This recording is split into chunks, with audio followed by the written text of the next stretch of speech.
I'm joined by the senior coach of Berwick, Rhys Nisbet, who had their first win against Narre Warren in the new AFL Outer East competition. It was a tight game, seesawing game all day, but you got the chocolates and you're pretty happy about that, mate? Absolutely. It was a really good tussle, as it always is with Narre Warren. There's a great respect between the two clubs. Obviously, the grand final repeat, so it's important to sort of keep the wood over them. Just important to keep the wood over them, mate, and we did that. So you guys have had some injuries early. Pup went down today, unfortunately. We don't know the diagnosis of that yet.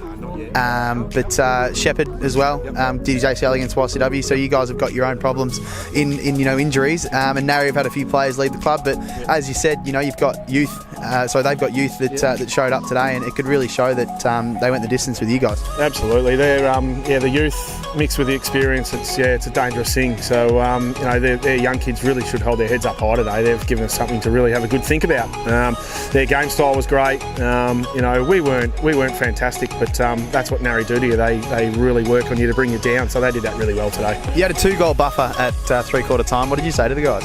Oh, look, it was just about effort. It was just trying to keep our intensity up, keep our tackling pressure up. That was the main thing that we were concentrating on. But I said to the guys that these Narre Warren will not go away. They'll just keep coming. So you just got to stick fat to what we're doing, stick to your guns, and look, to our credit, we did to our guys. As you said, we were down a rotation early with Bryce Rutherford, who's in our top handful of players. Skipper as well. Our captain. Both captains out now, mate. Both captains gone. You got to have some time to think to work out who's going to be the leader, mate, or is there a vice? There is a vice. So Lucas Jellyman-Turner was named as a vice captain, so he has come from left field really, and just his leadership's great, and his enthusiasm's really good. So he's a younger guy too. Yeah, and that was important for us to make sure we had those guys in our leadership group. We've got a pretty big leadership group with a mix of old guys and young guys, so he'll relish it, mate. Don't worry about that. You guys are renowned for running your press.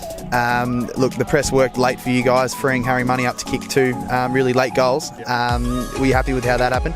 Yeah, I was. Look, throughout the game it did fall down a couple of times, there's no doubt, but it worked out really well, getting Harry those one-out contests late in the game. He's a special player, Harry, and he only needs 5 minutes of footy to win your game of footy, and that's, he kicked 4 goals today. He could have easily kicked 7, I reckon, but the 2 late were just so important. So he's not a big bloke. No, not at all. He can fly for the footy though. He's got leg speed. He's got a lot of nous. He's a bit of a freak in a way. So Harry, he's beautiful, mate. Really good. It was easy to see Harry was good, but who else was good, mate? Yeah, look, I thought Nick Hillard in a back pocket.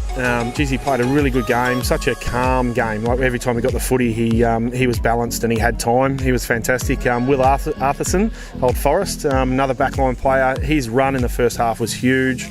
And obviously Harry. And then you look at Ash Smith, who just keeps going, just keeps working for us. He had a good last quarter. He did. His first quarter and last quarter, when we really needed him, he stood up. So it was great.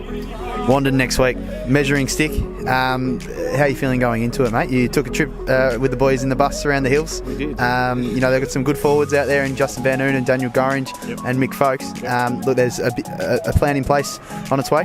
Yeah, look, I was fortunate enough after we played Rowville, we played a bit early and I ducked off and had a look at Wandon when they played Barona in a practice game, and I was really impressed by them. Their forward line looks like it's got a great mix. Suppose that's their strength and our strength is our back line, so it's going to be a really good challenge. I can't wait. We went on the bus and had a look at all the grounds. We had a bit of fun last week. And that was great. Yeah, and that's, I just want to take out the shock factor when you get to some grounds up there. Our guys are used to these Rolls-Royce conditions, and we've got to really adjust to what we're going to front up there, and I think Wandon and other sides will really try and take advantage of that. But with the group we've got, I think we've got a really resilient group and committed group, so I reckon they're really looking forward to their challenge out, Blokes, and we can't wait. Everyone's looking forward to that game, mate, and good luck with it next week. Thanks for joining us on GameFace, Rhys. Fantastic. Get your GameFace on.